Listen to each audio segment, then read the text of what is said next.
Já pensou tu passa esse vídeo e esse assunto cai na tua prova? Aí eu quero ver. Princípios da administração. Eu vou falar sobre 6 princípios. Mas antes, só para você entender, um princípio é um pensamento no qual algo é baseado. Por exemplo, você tem seus princípios. Talvez sejam princípios de honestidade, princípios de compartilhar o que você tem, princípios de ajudar os demais. Você faz algo baseado numa linha de pensamento, são seus princípios. Existe uma linha de pensamento, por exemplo, para a administração pública. A administração pública tem que ter publicidade, legalidade, impessoalidade, transparência e assim vai.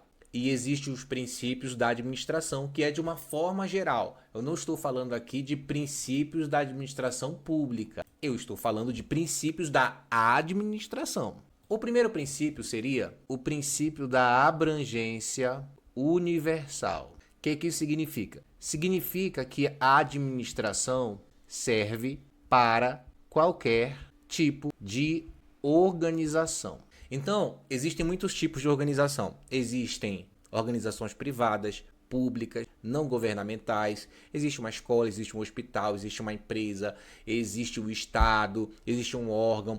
Então, você tem vários tipos de organizações. O primeiro princípio é: a administração serve para qualquer um deles. Ponto. Segundo princípio: a administração está em constante evolução. E o que isso significa? Significa que a administração muda o tempo todo. Se você for olhar as primeiras teorias administrativas, aliás, se você for lá e voltar lá nos Cafundó do Judas, lá na época dos egípcios, voltar lá na época da Bíblia, Moisés, você vai encontrar lá a administração atuando, embora não se conhecia como ciência. O tempo vai passando, vai surgindo a Igreja Católica, vai surgindo organizações militares, vai surgindo grandes construções.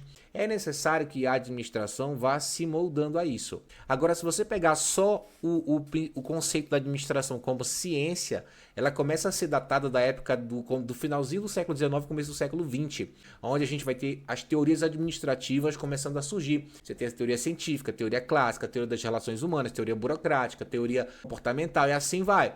Então você tem sempre por exemplo, a teoria clássica surgiu mais ou menos com a teoria científica, mas depois veio a teoria das relações humanas, um pouquinho depois. Para o quê? Para dizer que essas duas teorias não se preocuparam com as pessoas. Aí depois vem a teoria neoclássica, depois vem a teoria burocrática, e sempre essas teorias vêm moldando, adicionando alguma coisa que a outra esqueceu. Então, a administração está sempre em constante evolução. Hoje nós temos teorias, daqui a 50 anos nós vamos ter outras teorias de administração, outras formas de administrar, até porque as empresas vão mudando, né?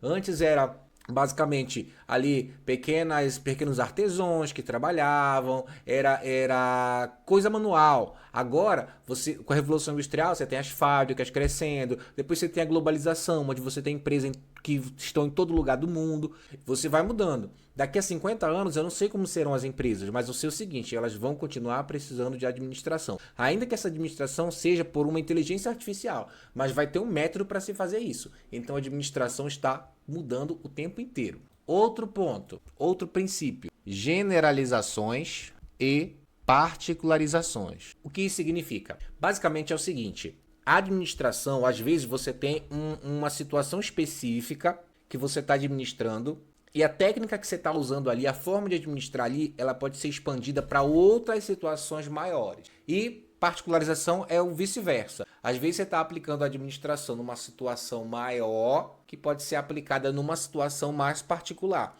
Imagina, às vezes tem uma técnica de administração que está sendo usada numa grande empresa global. E às vezes aquela técnica ela pode ser usada ou adaptada para uma empresa pequena, esquecida em algum país que nem é muito globalizado.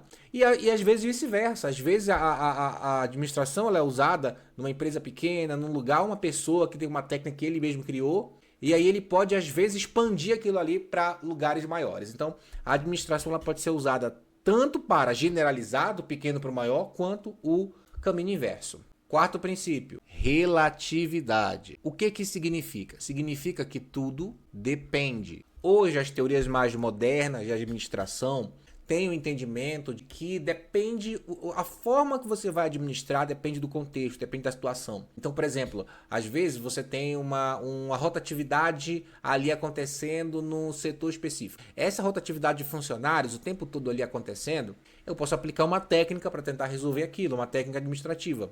Agora, se eu estudar o caso, se eu perceber o motivo dessa rotatividade, de repente eu posso ver que é outra técnica. Ou às vezes a mesma situação numa empresa, por exemplo, de varejo, aí você vai para uma outra empresa de pescado ou de automóveis. É a mesma situação, rotatividade, mas você vai aplicar algo diferente dependendo do contexto. Então tudo depende em administração, tá? Dependendo da situação, você vai usar uma técnica específica para tomar uma decisão específica. Até tem só uma matéria só sobre isso, chamada processo decisório, que a gente ainda vai estudar junto. Quinto princípio, interatividade. O que significa? Isso aqui não vou nem escrever nada do lado. É que a administração ela é muito dinâmica, ela interage o tempo inteiro, a administração está mudando, está interagindo. Por exemplo, se você for ver as próprias funções da administração, que já tem uma aula aí sobre, você vai ver que planejamento, organização, liderança e controle, que são as funções, elas o tempo todo interagem entre si, elas não param, elas são dinâmicas, elas recomeçam o tempo inteiro.